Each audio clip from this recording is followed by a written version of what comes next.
अगर आप भी यूपी बोर्ड एग्ज़ाम 2024 में देने वाले हैं तो आपका इंग्लिश का पेपर 2 मार्च को है। तो मैं आज आपके लिए top 10 most important question answer लाया हूँ। साथ ही साथ मैंने रिवीजन सीरीज भी स्टार्ट कर दी है। 6 से 7 वीडियो अपलोड भी कर दिए हैं, तो आप उसको ज़रूर देख लीजिए। वो आपके बोर्ड एग्ज़ाम में काफ़ी मदद करेगा। जी हाँ दोस्तों, और इस चैनल पे आपको 90 मार्क्स दिलाने का वादा किया है, तो आपको 90 मार्क्स दिला के रहेगा। करा दी हैं। तो पहला मोस्ट इम्पॉर्टेंट क्वेश्चन है, when did the writer join the YMCA pool and why?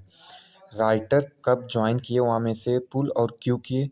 He was 10 और 11 years old when he join the YMCA pool.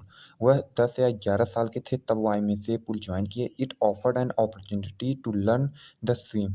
वह जो है स्विमिंग करना जो है सीखना चाहते थे, इसलिए उसने जो है वाईएमसीए पुल ज्वाइन की थी। दूसरा क्वेश्चन है, what is the mid adventures that William Douglas speak about? तो Douglas goes to the swimming pool when no one else is there, he sits there waiting for someone to come. Douglas swimming सीखना जाते हैं पुल के पास, तो वहाँ पर कोई नहीं रहता, तो वो वेट करने लगते हैं। A built boy comes there and throws into deep water. एक लड़का आता है और उन्हें धक्का दे देता है गहरे पानी में। This is the misadventures he speak about in which he narrowly escape death. वह उसी के बारे में बताते हैं कि वह बहुत नज़दीक पहुँच गए थे मृत्यु के। तो इस प्रकार से जो है आपका दूसरा क्वेश्चन है कि वह जो है स्विमिंग पूल के पास जाकर वेट करने लगते हैं। इसी में दूसरा एक लड़का आता है और उन्हें धक्का दे देता है, वह बाल-बाल बचते हैं मरने से। तो ये दूसरा क्वेश्चन का आंसर हो गया। आप इसी तरीके से यूपी बोर्ड एग्ज़ाम 2025 में लिखेंगे। तीसरा क्वेश्चन है, why was Douglas determined to get over his fear of water? The fear of water stayed with him for years wherever he went, the haunting fear of water followed him. उनके मन में बहुत दिनों से पानी का भय बस गया था, उसी को वह समाप्त करने के लिए it ruined his fishing trips and deprived him of the joy of canoeing, boating and swimming. वह फिर से बोटिंग और स्विमिंग सीखना चाहते थे, so he decided to get over his fear of water. तो उन्होंने निश्चय किया कि अब वह इस भय से बाहर निकलेंगे और स्विमिंग बोटिंग सीखेंगे। तो इसका आंसर यही होगा कि डगलास जो है निश्चय करते हैं कि वह जो है फियर ऑफ वाटर यानी कि पानी के भय को समाप्त करेंगे और वह जो है इस भय से बाहर निकलेंगे। तो आप इस तरीके से जो है आंसर लिखेंगे। How deep was the pool, what was there inside the water? तो इसका आंसर होगा, Douglas went down to the bottom of 9 feet deep water for the first time. Douglas पहले चांस में जो है 9 फीट नीचे गए गहरे पानी में। 9 feet seemed to him more than 90 feet. उन्हें वह 9 फीट गहरा पानी 90 फीट के समान लग रहा था। ही क्रेव पेंसी before he could touch the bottom.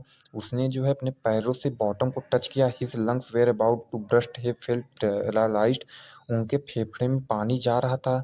He was bruised in the water, he breath was gone and overpowered his heart. उनके फेफड़े पे ज़्यादा दबाव पड़ रहा था पानी का और उनका धीरे धीरे सांस भी कम हो रहा था, लेकिन उन्होंने हार नहीं मानी और बॉटम पे जाकर तेज़ी से छलांग लगाकर बाहर की तरफ निकलने का प्रयास किया। तो इस तरीके से आप इसका आंसर लिखेंगे। What did Douglas do inside the water to save his life? तो इसका आंसर होगा, while going down to the bottom he made a plan to save himself from being drowned. He decided to make a big jump as feet hit the bottom. He hoped to move up to the surface of water like a cork. उसने निश्चय किया कि वह bottom तक जाएगा और अपने पैरों से तेजी से छलांग लगाकर बाहर आएगा सरफेस से। उसने यही प्लान बनाया जैसे कॉर्क आते हैं। तो इस तरीके से उसने जो है अपने जीवन की रक्षा की और अंत में वो बाहर निकलने में सफल हुआ। आपका नेक्स्ट क्वेश्चन है, what did the instructor do to train Douglas?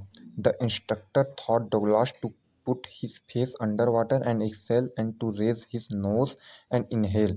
Then Douglas had to kick with his leg for many weeks till this relaxed. After 7 months, the instructor told him to swim the length of the pool. तो इसका answer ये रहेगा, आप इसको notes में लिख लीजिएगा। आपका नेक्स्ट मोस्ट इम्पॉर्टेंट क्वेश्चन है, what did Hamel say about the language and importance? French is the most beautiful language in the world. French एक बहुत ही सुंदर लैंग्वेज है पूरे विश्व का। It is the clearest and most logical language. ये मोस्ट क्लियरेस्ट और लॉजिकल लैंग्वेज है।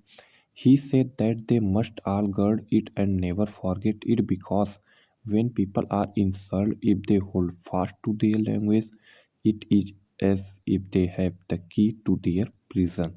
तो इसका आंसर ये रहेगा कि एम हेमल ने लैंग्वेज के बारे में क्या महत्वपूर्ण बातें की। तो आप इतना लिख देंगे तो आपका आंसर राइट हो जाएगा कि फ्रेंच लैंग्वेज बहुत ही सुंदर लैंग्वेज है और मोस्ट लॉजिकल लैंग्वेज है। आप इतना लिख देंगे तो आपको मार्क्स मिल जाएगा। आपका नेक्स्ट इम्पॉर्टेंट क्वेश्चन है, how did Franz feeling about M Hamel and school change. तो हाँ दोस्तों, कि फ्रेंच कैसा फील कर रहे थे, जो है स्कूल चेंज करते वक्त एम हेमल कैसा फील कर रहे थे। तो आप यही लिखेंगे कि Franz learn that it was the last lesson in French. जी हाँ दोस्तों, फ्रेंच जो है आखिरी पाठ याद कर रहे थे फ्रेंच लैंग्वेज का। M Hemal would teach them, जो उन्हें एम हेमल द्वारा पढ़ाया जा रहा था। फ्रॉम द फॉलोइंग डे, कुछ बीते हुए दिन में, they will be thought only German, अब से वह ओनली जर्मन में बातें करेंगे, जर्मन में ही पढ़ेंगे। Then he felt sorry for not learning and memorising his lesson. जी हाँ दोस्तों, तो वह इसीलिए सॉरी बोल रहे थे कि वो पूरी तरीके से फ्रेंच लैंग्वेज को नहीं समझ पाए और उसे याद नहीं रख पाए। तो इसी कारण फ्रेंच जो है दुखी थे, और एम हमल स्कूल भी चेंज कर रहे थे, तो इस कारण भी वह दुखी थे। तो आप इतना आंसर लिख देंगे।